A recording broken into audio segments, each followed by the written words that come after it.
All right, welcome into this edition of Road Trippin', presented by FanDuel. That's right, new year, new us. I'm Allie Clifton, your host. He's Richard Jefferson. He's Channing Frye. And before we get into what's going on in our worlds, let's talk about FanDuel because it's exciting. I know we're all excited to be a part of FanDuel. So before you guys express your excitement, I want to encourage our listeners, our viewers, to sign up for fantasy on FanDuel.com using code ROADTRIPPIN. And if you do that, guess what you get in return? Jenny, we just talked about this. What are they 20% off something. You get a 20-cent deposit towards your first. Okay, 20 cent? 20% deposit. Okay, I thought it was 20 cents. 20%. 20% deposit bonus. Y'all cheap. Up to $500. So use code ROADTRIPPIN, sign up for fantasy on FanDuel.com. Hey, wait, but can we use the code too? Probably. How many times can we use this code? Seriously though, shout out to FanDuel because we're excited. Yes. We're excited to be a part of them. They've sent us so much swag and gear, and I've sent it your way. I have not got it to you yet, Richard, but it's awesome. But that's just the cherry on top. Do you know what I'm most excited about? There's a couple of things. One of the things I'm most excited about is, one, we actually have a sponsor, like our first presenting sponsor. So now we can do road tripping more and more. Allie, can I tell you what I'm most excited about? Here we go. Please. We'll do this over. Channing. Yeah. So this is what I'm most excited about. Like, one, I want to give a shout out to the Queen. I want to give a shout out to Allie because people don't understand this. Everyone goes, tell me how to start a podcast, or what is it like to do a podcast? It's like, one, it's a tremendous amount of work, right? We were fortunate. We were the first athletes to do a podcast. So we kind of had lightning in a bottle. We just won a championship. So it was everywhere. And everybody was like, what is this? Athletes actually talking. Well, yeah, you're welcome for all the athlete podcasts. The ones that you like and don't like, you're welcome. But people don't understand. Allie has to do the social. She has to do the editing. And when we are drinking and we have our guests, there is a lot of editing that involves doing that. So, we're excited about our partnership with FanDuel. We have a sponsor. We actually have help to do the editing, to do all of the stuff and the social and all the things that are needed to let you know what content's out there, helping to book guests, because you know that nobody gets more out of their guests than the three of us. So I'm excited about it. Now we have a little more help with the infrastructure that allows us to go and just have fun and drink and talk to your favorite athletes. Shout out to Gina Paradiso. She is the bomb when it comes to booking guests. Shout out to I just followed Harris. Gina. Oh, me too. Wait, you just followed her? What do you mean? Like on social? Well, because I only had like 50 followers, and so I upped it. I actually have 68 right now. One more. I'm looking for one more. Oh my God. Wait, on Twitter or on Instagram? Instagram. I got in trouble. No, not in trouble. But yeah, Channing, I have one more follower. So everybody, I need one. And don't say me. Don't say no. Like, I need one more follower on Instagram. What about Nature is Metal? It's kind of hardcore, like animals eating each other and stuff like that. But that's aggressive. I only followed one person on Twitter, and then the people at Twitter were like, Richard, if you want us to, like, push you and promote you, you can't follow one person. No. So then I upped it to, I think, 10, and it was the hardest thing I ever had to do. Dude, do you follow Josiah Johnson? I know you love some Josiah. Dude, he kills. His stuff is hilarious, though. I will give you that. I told him, I literally DM'd him. It's like, how do you make me laugh every fucking time? Like, I literally am crying every time. Like, I should have thought of that. He's so fast. No, it's so funny because people are like even you said, you're like, how does this guy only have so many followers? And it's like, dude, that stuff is hard. Did you see how I snuck an extra quick 1,000 followers? Yeah. So I had like 69.1 followers, and I literally tweeted like, please, no one else follow me. Do not ruin this for me. Please, I am not accepting followers. And then my guy, Nick Wright, shout out Nick Wright. He goes, everybody, please go follow my friend Richard Jefferson. He's being extremely humble. He would love nothing more than to get to 70, that dick. To our viewers and to our listeners, let me remind you that this is a 40-year-old man who can't get enough of the number 69 You are and his 40, buddy you old who's fuck. 37, 38 who can't stop laughing. But see, my thing is 37. this: it's like when people say 40, and like I'm glad you referenced that. When people say that, they act like I'm different than when I was 38. Like what? I'm like you know. But when you say 40, it has a different. Like this is a 38-year-old man. That doesn't sound that bad. When you say this is a 40-year-old man, it just sounds like such an aggressive connotation. It's like yes, but I did. Someone tell me. I think it was during. Oh, I know who it was. It was during the Sports Illustrated thing that I just did with Lindsey Vonn and Chad Ochocinco and Carrie Champion, and I'm interested to hear your guys' thoughts on it. Karin, everybody go follow Karin in the garage. She goes, I feel like athletes stop maturing at the age that they turn professional. And so for me, that would be like 20 years old. And I was like, you know, that's fairly accurate. I'm probably the same maturity level as a person that is 20 years old. Ooh, I would definitely have to go ahead and agree with you for sure. 22. That's when you're about yeah, 22 years old. Dude, me 22? and my son were just watching DuckTales the other day, and I was like, I love this. Love DuckTales. Little Rich loves DuckTales. Phoenix, he gets scared because, you know, DuckTales is all about ghosts. He's kind of dabbling into Scooby-Doo, but Little Rich is just like, Phoenix, why? Yeah, when your kids love the same cartoons that you grew up on, like you'll never love your children more than in that singular moment. Oh, you want to watch Tom and Jerry? Shoot, eat this edible and hang out with you the whole time. Low key, there's no drink January. Them edibles been hitting different, dog. Like, where have I been? I'm in Portland too. So I was like, hey, I took a day. I went to my little farm, no TVs, no electronics. It was just playing cards and drinking wine. And I was like, went to a little weed store. I was like, hey man, I just want to chill out. Give me something where I'm just going to enjoy an Outkast CD. He goes, Outkast CD. That mango kush right there. Dude, I said, I get it. I get it.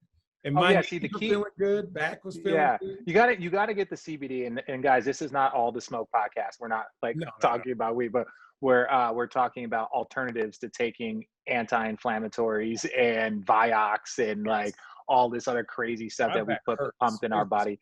No. But it's like, Channing, there's a difference between microdosing and macrodosing. I'm more of a macrodosing. Macaroni dosing? Yeah, something like that. Okay. Macaroni and cheese. Okay, Allie, ladies and gentlemen, she's back. She's back. So yeah, shout out to FanDuel. We're excited to be on board with them. Shout out to our team that has made us who we are, and we are back again, excited.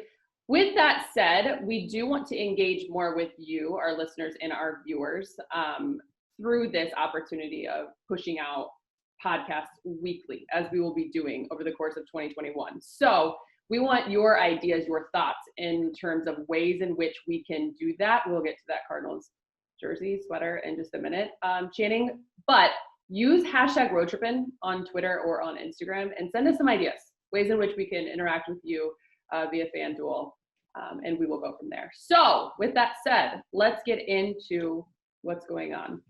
Sports. Should we start there? You want to start with the NFL? Do you want to start with the NBA? Let's start with the NBA. Let's start with the NBA. Do that. Channing, you started off the season with a bang. How are you? Like only you know how. I'm not gonna lie. Like you're learning because you just finished your. Was this your second year? Second year. You just finished your second. This is the beginning of your third. No, beginning of my second year. It's the beginning of your second year?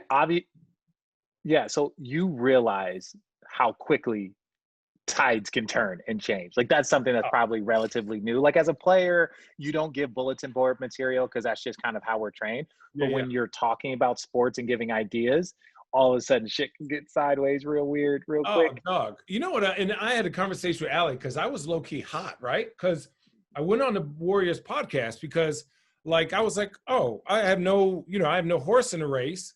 Like I thought the Warriors would do good this year. And so on that podcast, I made a reference. I said, hey, Steph, and to give everyone a backstory, Steph got like, anyways, I'll give you the whole story. So I went on and was like, hey, I didn't have an opportunity to go to the Warriors, but Steve Kerr's my guy.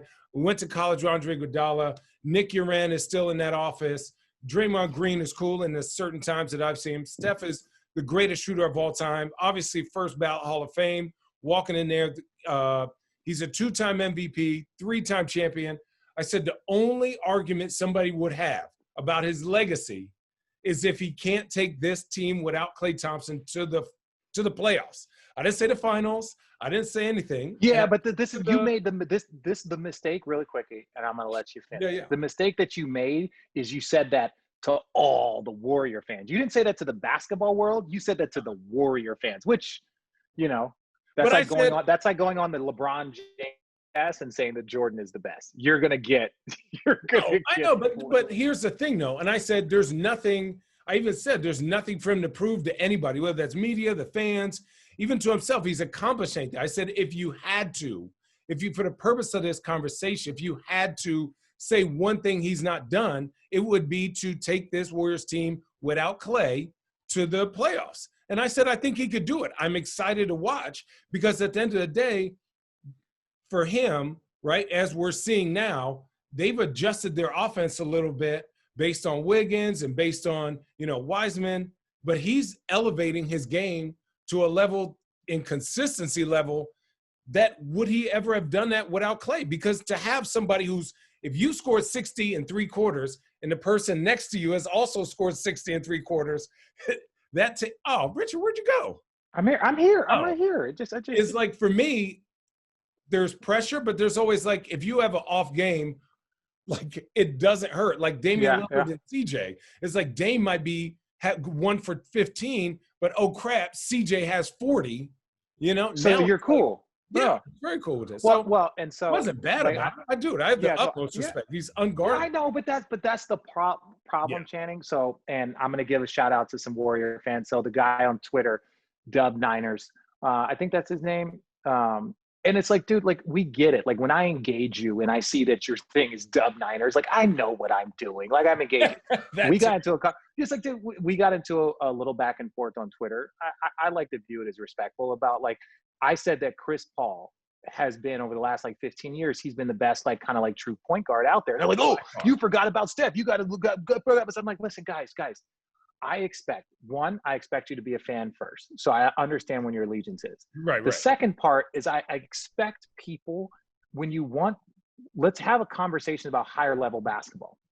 The reason why there's terms combo guard, stretch 4, stretch 5, point forward, right? Like there's a reason why there's all these like little hybrid terms. To put Steph Curry in the same category as a John Stockton, as a Magic Johnson, as a Jason Kidd, as a Steve Nash, I think that's doing a disservice, one to the game and one to Steph Curry. I said Steph is closer to Allen Iverson than he is to Jason Kidd, right? And I think, and I mean this obviously, AI averaged 30 a game, was an MVP, took a team to the finals. I still stand by that. I think Steph is a point guard. Steph has been the best point guard. I'm not disputing any of that conversation. What I am saying is that it's a little bit different when you want to compare like a Jason Kidd and a Steve Nash and a John Stockton and like traditional point guards. And his argument was like, well, every league or every point guard now is a scorer and blah, blah. I'm like, yes, there are more combo guards that are like more scoring point guards than there are actual like true point guards. I think Chris Paul is one of the last true point guards where he is a floor general. He gets everyone involved. He's more in the same mold of the old school point guard. Steph changed the game. He's more of a shooter scorer. But to your point, what Chris Paul is doing in Phoenix as a floor general, right? Yeah. Getting everyone involved, making sure these guys are doing the stuff. Like Steph taking on that challenge will help him and will elevate him. And it's like, yes, like for every guy like that believes Steph is a top 20 player of all time. You want to know what Steph's goal is? To be a top 10 player, to be a top 5 player, to be the number 1 player of all time. That's what these guys are chasing. Can I ask you a question? Go ahead. With that said, why is it we're comparing guys from completely different eras? Why do we get into this? Because I don't see how you can compare Steph to AI. I just don't. The game in which they play is so much different. Well, we're not talking about, me personally, I'm not talking about the individual way that they play. Like AI was an amazing style of guard that they are, right? The style of guard, they are a scoring guard. Like Steph can get past, can get assists. Steph can get people involved. Allen Iverson lost to the Lakers in the finals, right? What we're trying to do is literally, if you want to have a higher level basketball conversation, then you have to be able to say like, okay, who is this person most like? Who can we compare this? It's unfair to compare. I'm not trying to compare errors because I believe that Allen Iverson and Steph, they might have crossed 1 year, maybe at the beginning of his career towards the end of AI's. Memphis? But I don't think it's unfair if we're trying to talk about greatness. I didn't say who's better, Allen Iverson or Steph Curry. I'm not saying like who is better from that standpoint. I more express it from like, that's the style of guard. If you're going to say point guard, he's a point guard. The game has evolved. And it's like, And that's to my point. Because Steph changed the game from that perspective. He definitely changed the game. He gave all small guys, like, so small guards, smaller guards. Then what did AI do at 6'2"? What did AI do at 6'2"? Like, let's not just say that like that Steph Curry gave everyone hope because he was a little guy. Allen Iverson is 6'2". Even Kobe Bryant said the world better be grateful that Allen Iverson isn't 6'7", or it would be over for everyone. Here you go again. This is my argument. I just, within everything that is said, you have to demean and uplift one or the other. And like, that's not my point. My point is why aren't you just making your points with those in which they're playing during their time in the league? My point was, when I said he was more of a combo guard, it was when we talk about Steph changed the game, you have to dissect it in how he changed the game. Steph plays off the ball more than any point guard out there, period. Why does he do that? Because he has the ability to also be a two guard. LeBron James led the league in assists. We're not calling him a point guard. I think LaMelo Ball is the first true, I'm looking for you all the time point guard I've seen in a long time, which is exciting. But to get back to how about his moment from LaMelo win against the Pelicans when he wanted that triple double? Obviously, he's got it since. Okay, but when he passed it to the guy, he was open. I don't even know who it was in the corner. Yeah. Dude, he's 19. So like for me, I'm like, he's still having fun. And I got 2 of their players on my fantasy team. So I've been watching a lot of Charlotte Hornets basketball. He is fun to watch. And once he like slows the game down, his relationship with Miles Bridges is crazy. Just the lobs he throws and the passes. And, you know, once he just develops into something, it's going to be pretty amazing. I think between him and Wiseman, I think those two are going to kind of separate themselves from the rest for the rookie of the year thing. Whoa. Don't forget about, I like the kid Halliburton up in Sacramento. He's the reason why they've been 500. And like, look, I took a little bit of heat from the Sacramento Kings fans because I said they had the worst starting lineup in the league. I was not a big fan. Part of it is because Marvin Bagley's been constantly hurt. De'Aaron Fox, even though his numbers are great, he's super talented, signed a great contract. He hadn't taken that next level jump that you see from a lot of like guards in his kind of tier. But the kid Halliburton's played well for the Kings. Like, he's special. Like, he doesn't have the same scoring ability that Edwards? that Ball has. Yeah. That Melo Ball has. He doesn't have the same scoring ability, but like when you watch a person and you just see that they know how to play, right? Yeah. The passes, the take a dribble left, to let the offense catch up, to let the defense slow up, steals. Like, the kid flat out knows how to play. And that's why I think he dropped to Sacramento, but everyone had him at a top 5, top 7 pick, and he ended up dropping in Sacramento. I think this kid, he's not going to be rookie of the year because I don't think the stats are there, but I think all rookie first team for a guy in that position is a steal for the Sacramento Kings. Where do you think he plays, though? Isn't he a point guard? No. He's like a combo. Oh God, he's a combo guard. Call using internet audio. Let me do that. I'm going to turn this one off. I'm going to turn this one off.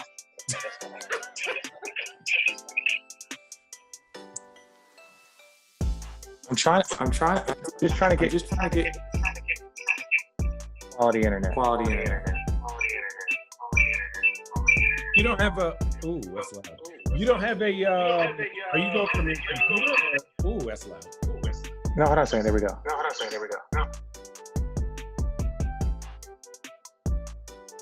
Okay. Do you guys see me? I know Allie's so annoyed right now. There we go. Oh, Is that better? Can you? Yeah, I have a pregame show. Yes. Can you flip? Oh, okay.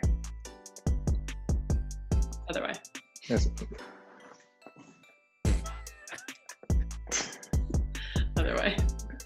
Other way? What do you mean flip? Like this? I have this way, and then when I turn my phone, it goes like this. Which Can way you do turn want your it? phone the other way? Just go the other This way. direction. Oh, you almost did. Like this? This has to be on the thing. Did it like this? Unless you want me to go Wait, upside is down. your phone on lock? Like, is Yeah, your you phone need on twisty lock? Better. Oh, there we go. We'll just Okay. do that. She's like, sure. Oh my God. How's that? Is that better? Okay, so let's go from kind of the individual players that we were just talking about to, let me ask you this question. When you look, we're like 9 to 10 games into the season. So I know that it's a very small sample size, but what surprises you more? Let me ask you this. That the Phoenix Suns are atop the Western Conference, or that the New York Knicks are number 6 in the East? Oh, Which the surprises Knicks, you not more? even close. Knicks not even close. Mikal Bridges, DeAndre Ayton, Chris Paul, Devin Booker. It's Chris Paul. Jay It's Chris Crowder. Paul. It's Chris Paul. I don't care of anybody that's trying to say that, oh, they went 8-0 in the bubble. Like, did they really magically become a better team, like, after the 6-month break? No. Like, they played well in the bubble. There were some teams that were coasting. There were some teams that were locked in, and they played well. They played really well. But Chris Paul has turned them into a bona fide playoff, like, problem. I think the Knicks are probably a bigger surprise, but are they, though? Even when you look at Thibodeau. Thibodeau won in New York. He won in Chicago. The one playoff that the Minnesota Timberwolves have made in the last 20 years is when Thibodeau was coaching, right?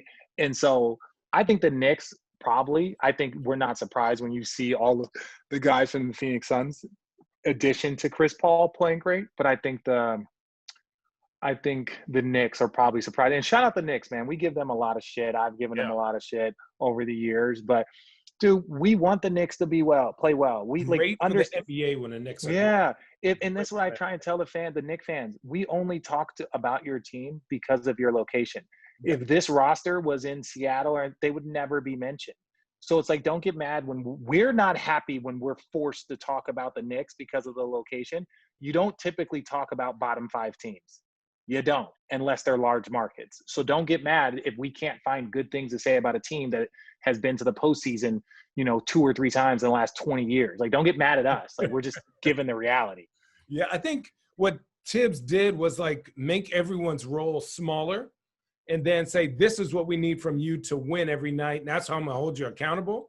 But like a guy like Julius Randle has always got stats, but his stats have been like for nothing because they've been losing. So now if he's still getting his stats, but they value the basketball, they're like moving it, they're taking correct shots, they're not just coming down jacking, and they're making mistakes that are like correctable, drilled mistakes. I've actually watched them a bunch. And like guys are coming in and they're diving on the ground and playing hard and clapping for each other. And it's like, you haven't seen that a lot, right? When everyone has free reign to play and do whatever you want, it's like, everyone's trying to climb the ladder and pull each other down. And now it's like, they're doing something. You could build off this. Yeah, well, and this is the one thing I'll say about the Knicks fans. Always be weary of these moments because as much as it feels good to not be the laughingstock of the league, understand the only way you get guys like R.J. Barrett and Zion Williamson and Ja Morant and Lukas, and the only way you get these guys is if you're not very good. So the worst place to be in the NBA, the entire worst place to be, is just outside the postseason. Because right, but now to the Knicks' credit, if they're good enough, they can attract free agents. The problem is that when you're not getting a number 1 or number 2 pick, and RJ Barrett's good, he was a good player, get it 3, but you're not attracting free agents, then you're in a miserable spot. So it's one of those things where you want the Knicks to keep doing this, but if they crack the 8th spot or they're the 9th spot, it's good news, but you got to get free agents because you're not going to get good picks at when you're the 8th spot or the 9th spot or the 7th spot. You're not getting good draft picks. So if you don't attract free agents, which I think there's still a culture overall view of the Knicks that need to change in order for them to get the free agents that'll take them over the top. When it comes to this first bulk of games, the first word that comes to your mind when I say out of the entire league, East and West, I never would have seen that coming. What team? I guess not first word. What team? I would have never seen that coming. The Raptors. That's a good one. That's a good one. What are they? The Pasarobles Iguanas? What are they? The Boca Raton Iguanas? The Boca Raton Iguanas, is that what they're called? Is that stink. So you're going with the Raptors. Stink. It's so frustrating. I would say the Clippers. Oh God, what? How? No, but this is what I'm saying though. They are who we thought they were. No, but no, it's not. When I say it from this standpoint. The roller coaster ride that the Clippers have been on. That's what I'm saying. I would have never saw them be down by 50 points at halftime. If the Dallas Mavericks didn't score in the second half, they would have still won the game. Like that, I would have seen. Then to be up by 20, plus, and then lose by double digits in the second half to Steph and the Warriors. And then I think there was another game where they were up like 23, and then maybe Phoenix. They were up against Phoenix, and then they tied. We know the Clippers are good. We know the Clippers are going to win, 50 games, and I say that from the percentage. They're not playing so 82, like but they're gonna win 40 plus games. They're gonna be good. But it's just like they're too talented and too veteran of a team, and this is their second year together. And even though T. Lue's going to change a couple of things, they're going to have a similar offense. They're going to have a similar feel, and they know each other. So to have these roller coaster rides this early in the season, I don't think I could have expected. Here's a question, Richard. Who is their emotional leader, right? PG can play, Kawhi can play. But at the end of the day, neither one is a vocal, emotional leader for them. You see when things are going right, the ball's moving, they're making plays. Like I remember Patrick Beverley dove on the ground, right? They were, I think it was tied or up by 1. Patrick Beverley went to dive on the ground. I think it was a foul or something. Nobody picked him up. Nobody picked him up. Meanwhile, I had to scream at you. I had to scream at you 100 times. That might be one of the best videos from that time. I was scared of Liggins. He gave me a weird look. No, you were arguing with the ref while you didn't hear Richard. No, not the first 12 times. No.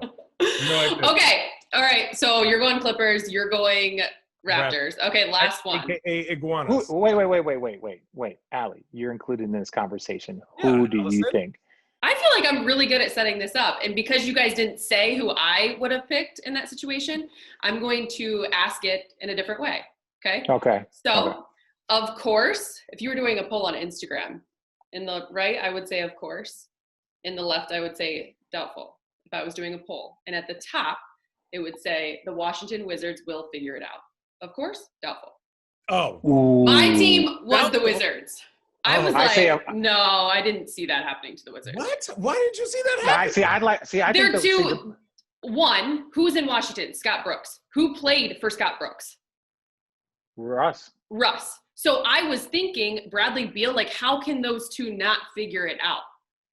And I'm surprised at this point that this is, they figured it out. It's not them. They figured it out. They don't play defense. Which means they didn't figure it out as a team. They were last year. They want to play fast, but at the end of the day, Thomas Bryant is a talent. He gets you good games. He's a little inconsistent. He just tore his ACL. So now they don't have no big man other than Robin Lopez. He's a traditional big. They got Rui. Fast for that. So, Rui's like a 3-man. So of course He's or a doubtful. 3-4. Of course or doubtful. And Of course or then doubtful. Bertans. Of course or doubtful. And then We'll figure it out. Bertans. Oh, No, but super. that's a good one. To me, my sleepers this year were in the Western Conference. It was Washington. I believe they're a playoff team, and then In the the East? Phoenix Suns. Yeah, or excuse me, in the East. And then I thought And the then the Phoenix West. Suns were a playoff team. Those were my two sleepers. I still think Washington will be okay because I look at Russ similar to Chris Paul. It's like he is who he is. Like he's going to play fast. He's going to pick people up. It's going to take time for them to learn. They got to play better defense. I think they need to make some moves. Probably they've been so hamstrung with like contracts and all the just the noise. I don't think they're necessarily out there doing when you're having to move the big puzzle pieces. It's hard to fit the little puzzle pieces. When your big puzzle pieces are set, then doing the little puzzle pieces to fill in the gaps. It's like, where do we need help? We need shooting, or we need defense, or we need to help with our bench. It's like the Lakers. They got their big puzzle pieces, right? They got AD, they got Bron. They got that set. Okay, where do we need help? We need bench help. Now, look, shout out to Rob Pelinka. They did a very good job of adding, Montrez and adding Schroeder and adding Wesley Matthews and adding, Marcus All, but they fit the need that they fit what they needed. That's what they brought in. When you're moving the big puzzle pieces, like that's when it takes a little bit more because those big puzzle pieces come in and your little puzzle pieces might not necessarily fit. Yeah. Right. So that's where it's like, okay, we need to go find defense. We need to go find shooting. We need help. We need a secondary big. We need another ball handler. We need, what I'm saying? That's where it becomes, I think they'll still be okay because I think that Russ is always going to play that hard. Bradley Beal is proving to be a top 5 scorer in this league. Right. So they'll be okay. But good call, Allie. I think my other one would be Houston. Like, I thought James Harden would be gone right now. I've watched a lot of Houston, too. I have James Harden on my fantasy team. Yeah, that doesn't work for me. To me, right now, it's not that I don't think it will, but by the time that it works out, they're already going to be so far behind. I think John Wall and DeMarcus Cousins and the kid who's going to win Most Improved. He might even mess around. They're 4-man. Got from Detroit. Jeez. How do I have a brain fart right now? Anyways. No, you messed up my brain too, because now it's like the big man. God, dude, I know. Stud. But like less is more sometimes. We're gonna have to edit that out. Those guys. No, but I think ultimately that's it. Yeah, Christian Wood. No, but I think ultimately it's more about, to your point, Channing, it's just like everything's up in the air. They're still moving their big puzzle pieces. They brought in John Wall. Then you have James Harden, who is trying to get out. So like that is, I don't know. I have zero faith in Houston. They're making playoffs. It's like they don't even want, like half the guys don't even want to be there. Half the guys don't know if they're getting traded. James, your best player, the generational player, and James Harden doesn't want to be there. So it's like we shouldn't even really speak on them until they figure out what the hell they're doing. Yeah, I think it's crazy. It's like, I don't want to be here, and then comes out with like 7 guys and gets 44, 15, and 8. And to speak about combo guards, he's one of the, like, statistically, one of the best passers, more consistent assist guys ever. And nobody talks about how good of a passer he is. Because what are you talking about? The dude's, he's had like 60-point triple doubles, 50-point triple doubles. Like, but nobody talks about his passing. Well, because when your scoring is that good, like would you classify him as a point guard? Oh, geez. See, this is where I got into it with the Dub Niners guys. It's just, it's like, he's the same as Steph, yes or no? Well, that's the thing. It's like that they wanted to make an argument because Steph is a great point guard. I played with Steph. I love Steph. We've been at weddings together. Like, love the guy. I'm not here to criticize. That's what I'm saying. I'm not criticizing my guy, Steph. Like, dude, the dude is dope. The dude is next level. But it's like, if we're trying to go like, okay, well, he plays off the ball because he can run around screens. The success of their team, is Livingston, Andre Iguodala. Even the first year he broke the 3-point record, Jarrett Jack was a point guard, and then they would run Steph and Clay off pin downs. You can't help off that. No, and then so then everyone eats. I think James Harden, again, positionless basketball. But guys, I think that's just being lazy. It's like, no, like a point forward, what Scottie Pippen was. Then you had guys like Magic Johnson was a 6'9" point guard. Penny Hardaway was a point guard, but he was 6'7". Pippen was a point forward because of the triangle offense and how they ran them and how they played. So I think James Harden. What is Jokic? A point center? He's a point center, dude. Point center. Arvidas, but they couldn't handle it in the open court the way Jokic could. But from the block, he froze, by the way. She just paused us. What'd you say? I'm back. Oh. It What was did you- funny when you yelled, he's a point center. He is. He's a point center. Because Yeah, so what's a stretch? What's a stretch five? It's Yeah, crazy. it's a stretch 5 and a stretch 4 and a power forward and a small. Like there are specific terms that you use. Steph Curry is a point guard. I am not disputing that. But if within that, if we're trying to like then dissect the point guard position, Yes. and if we're talking about, well, okay, like Magic Johnson is a pure point. Where it's like they're floor generals, Chris Paul, Jason Kidd, Steve Nash. This is not a criticism. This is just merely making a point. LeBron James is closer to Scottie Pippen. Like everyone says, oh, like he's a hybrid of Magic Johnson and Michael Jordan. He can score, he can do this, but like, where do you classify him? He's a small forward. LeBron James considers himself a small forward. Yeah. Like he does. So like when he looks at guys like Larry Bird, Scottie Pippen, he considers himself a small forward. However, in Cleveland, when the radio broadcast would do the starting lineups, right? So it's like, I'm just thinking back to the time. Kyrie Irving, point guard. Richard Jefferson, you would say what? Small forward. Damn right. Then small they would forward always leave LeBron. Grade. They would always leave LeBron to the very end. He'd be like, LeBron James, every position. Is that what they used to say? Yeah. He did. No, he did. You guys would say your own. They would use your voice. You guys would say, you would introduce yourself in the starting lineup. Oh. Kyrie Irving, point guard. Richard Jefferson, forward. LeBron James, every position. Yeah, and it's like, and my thing is like, look, when we're doing these conversations, there's a difference between who's the greatest. Michael Jordan. No. We're not trying to do that with when we're talking about Steph and AI and these point guards. No, we're just defining the position. This is not a criticism. This is not bad. Like to your point that we were talking earlier, I'm not trying to go different eras and trying to say this and that. Like, I think Luka, minus the athleticism, is very similar to LeBron James. Now, you know what I'm saying? Very similar. Can rebound, can get everybody assists. He sees the game different. Even Bron said that himself.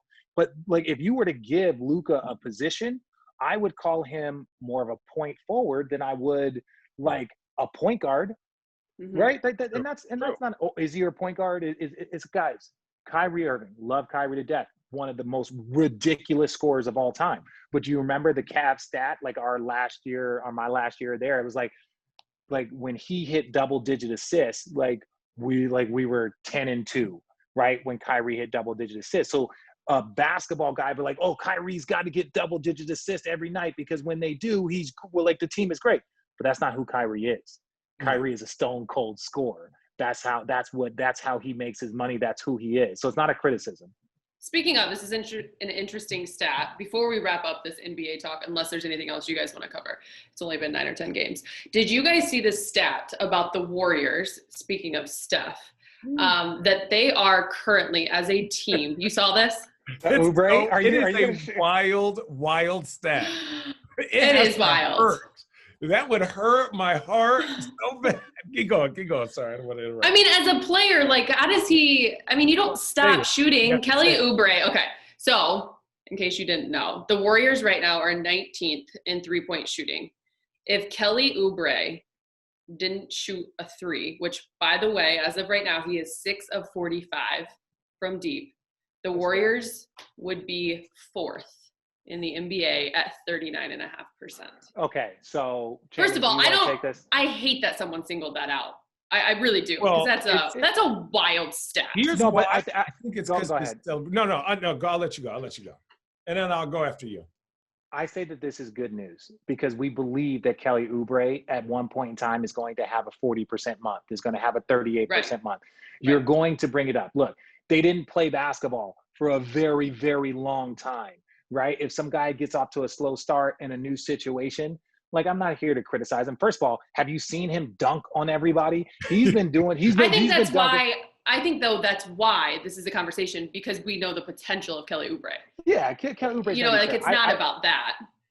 But where I think okay, that's cool. As long as you frame it in a way as like, hey, once Kelly Oubre gets his jump shot going, then this team is going to be a top 10 3-point shooting team. They're going to win a ton of games. His athleticism is there. Like, look, he's caught a couple of bodies already this year. So I think, I think even though that is a stat, but I also look at it as, Channing, you know this, he's got to shoot those shots. right? Like that's part of the success of the team. Yes. Even if he's 6 for 45, if he stops shooting, ladies and gentlemen, it's going to be a lot harder for Steph and for the other shooters to get shots. So the idea is just to encourage him. Look, every person that has played basketball has had a stretch. We saw Steph Curry go 0 for 12 in a game, 0 for 12 without making a three, and he's the greatest three-point shooter of all time. So it's like, everybody goes through this. Whether you start the season, end the season, middle game or two, whatever, he'll be fine. Yeah, I think for me, the biggest thing is like the mental part. Like, I don't really, if you're 19th or 4th or whatever it is, it doesn't really matter. I think for me, the important part about him is that Steve Kerr has to make sure, as Richard said, he doesn't shut it off and say, I'm just not going to shoot. He has to stop caring. He has to just shoot good shots. It'll eventually come. But if he stops shooting, or if he like starts to like get hesitant, then everyone else just to make a move is going to be awful, right? He's going to get into his own head. Now, I hope he does it before, quote unquote, All-Star break, because if he's been going months and he's 1 for 20, 2 for 30, 3 for 45, 6 for 45, and he does that month after month after month, when they really need him, he's going to not even think about shooting that ball. He's just going to drive. And then all of a sudden, they're just going to double team and triple team the crap out of Steph, right? And that is what is going to, I would say, that's probably the only thing that will hamper the Warriors, especially within their system, is that, like, if Steph gets double teamed and they throw it to Draymond and he makes a play, they expect Wiggins and Oubre and the rest of their cast and crew to just shoot the ball. Whether you make it or miss it, it doesn't really matter, because they're going to score enough. But another part is, I will have to say this, and I've said this on air on NBA TV. Draymond Green, I think people are now seeing the true value of that guy, right? His first game back.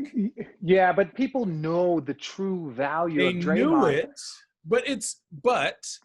but you see him now, the speed at which the emotional leader, the talking. When he has Steph and Clay next to him, he does get overshadowed, right? But then you're like, every TP has to have that center pole. He is that center part that keeps the TP up. And I'm like, even for me, I'm like, damn, like defensively how he talks, like offensively, the moves and actions. It's been pretty amazing so far. No, he's been next level. I think, to your point, Channing, when you look at it, I think the criticisms, and I don't want to say criticism, but the critiques of Draymond and Steph, it's like, can Draymond be effective without 2 Hall of Fame shooters next to him? Right. Can Steph be effective without Klay Thompson, right? Obviously having Draymond helps tremendously, right? So I think that's where the parts, it's like, okay, look, like these guys have built this up together. Is he an MVP caliber person without maybe the second or third best shooter in the world next to him? Maybe like Klay Thompson's the top 5 shooter, in my opinion, of all time. That's what the records say. That's what the stats. Then they had Kevin Durant. So it's like, okay, just like anything in life, it's about evolution. Can you evolve? Is Steph only MVP Steph, which he's proven over these last few games and after the season kind of got started, that he can do things differently and that he can, carry teams, and he's mounted these comebacks. But even that 60-point win, if he had 45, they probably lose that game, right? Like that's a tremendous amount of pressure on him. And it's not that he can't deliver, but it's just like, understand, like you said, they are when they have all of their parts together, they're a force that we don't see. But separately, like I think together they mask each other's deficiencies, and then when they're together, it's almost like they have no deficiencies. That's the part that makes it so unique. Isn't that kind of like the same thing that you tweeted about, though? Like, they are going to be Hall of Famers because they won X amount of championships. So they're not winning championships because they're Hall of Famers.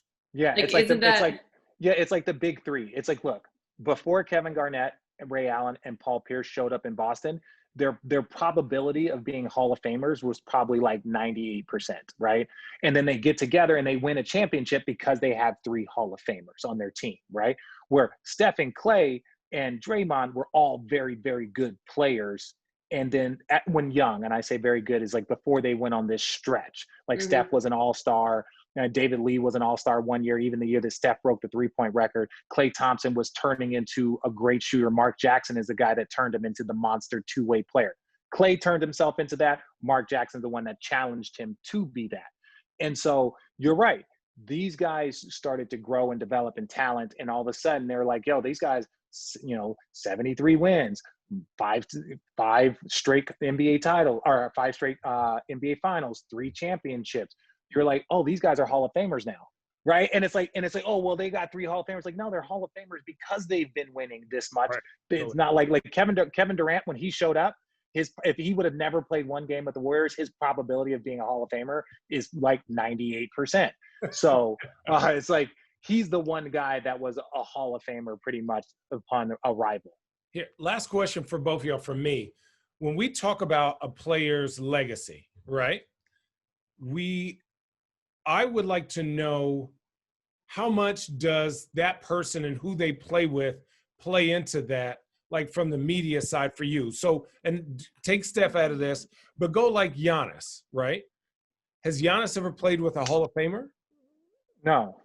Right? So okay, so Luka hasn't played with a Hall of Famer either yet, right? But James. Wait, wasn't Dirk his rookie year?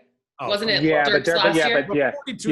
You're talking about in their prime. Right. Yeah. For the purpose of conversation. So does a person's legacy, especially nowadays where guys are teaming up, does a person have another perennial all-star or Hall of Famer or next, like superstar next to them, hurt or help their legacy? Helps. I think it helps 100% because when you look at, let's go back. Now we're going to talk about history and era. Magic Johnson, right? He played with Kareem Abdul-Jabbar, one of the greatest players of all time. Worthy. And we go James Worthy, Hall of Famer, first ballot, big game James. Guys that you don't even remember, like, I don't know, be disrespectful, but guys like Norm Nixon, who was all-star stud, Byron Scott. There were so many high-level – but I'm saying it's like those guys were like high-level role players. Like we're talking about the guys that were like Byron Scott was never an all-star, but he averaged 20 points a game multiple times during these Laker runs. You go to Larry Bird. He played Kevin McHale, Robert Parrish, Dennis Johnson. Like even guys like Danny Ainge. Danny Ainge was a very, very, very, very good player, right? So it's like Bill Walton, who was MVP, Sixth Man of the Year, one of the years. So playing with great players, as long as you deliver, a la Clippers, as long as you deliver, your legacy is through the roof. So you want to play with great players. And I think that's why when you see the Celtics join together or got traded together, why you saw Bron go down to play with D Wade and Chris Bosh did also, right? When you play with great players, it raises your level and it gives you opportunities that you wouldn't have. This whole, I need to be solo. It's like, did Reggie Miller play with a Hall of Famer? Did Charles Barkley play with a Hall of Famer? Charles Barkley did really late when he played with Houston, but that was it. I think when it all boils down, because I agree with you, Richard, but to answer your question, Channing, to take it one step further, when it comes to legacy, it's all measured by what? Championships. And to your point, Richard, has Charles Barkley won a championship? No. And so I just think from that standpoint, to say that it is a knock on your legacy because you played with great players that ultimately helped you win when it comes to this league, right? You can't say anything different. Okay. No. Because it can hurt you. But that's what is like James Harden. It can hurt you, but from what standpoint? Because now we're in a day and age where everyone has a voice and everyone thinks that their opinion matters. Which is, you're so wrong, everybody. You're so wrong. I mean, that's just how I kind of look at it. Yeah. Al, you're correct. Everyone does have a voice. Everyone does have an opinion, but it's just like I changed my bio on Twitter where it's like welcome to Twitter, where everyone has a sports analyst they hate and one that they love, and they will let you know every time that person is on television. Oh, for sure. Right? It's just like, so, well, you guys all do me a favor and tell me how much you love the fact that Richard and Channing, to wrap this up, both showed up with Arizona warm-up jackets. I mean, they called each other. They wanted to dress alike. For any of you that really actually thought they didn't get along or that they no, but they're idiots. No, this dude, they're idiots. I've had this coat, and then he copied me and went and got it. No, you have that. I said, "Ooh, what's this?" No, Jason I have Terry three. I have 3 of those.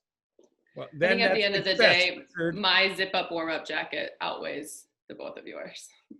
So, The Laker Great. stuff. Yeah, you're right. Those colors, Allie. Actually, a friend of mine wait. was cleaning out their closet and said, I'm going to take this to Goodwill. Oh, wait. Allie, would you like it? That Same is a thing. dope coat. That is a dope coat. Last thing I want to say, guys, I have this idea for FanDuel. We're going to be doing, I know they do the weekly challenges and stuff. I think all three of us should do it, and we should add some fans into it. So if you guys want to do like the FanDuel pick a team, whatever it is, if you guys want to do that with us, and then maybe we'll invite a couple of fans on to some random podcast and talk about how your team did, make fun of each other, how ours did. Let us know if you guys like that idea and if you guys would be interested. Let us know via Road Trippin' Pod on Twitter or Road Trippin' on Instagram using the hashtag Road Trippin', because we are now officially presented by FanDuel. Hashtag. Again, go sign up for fantasy over at FanDuel.com using code Road Trippin' to get a 20% deposit bonus towards your first $500 spent. All right, well done, guys. First one, we made it through. We done? Internet and all. We made it through. That we did. That is another edition of Road Trippin'.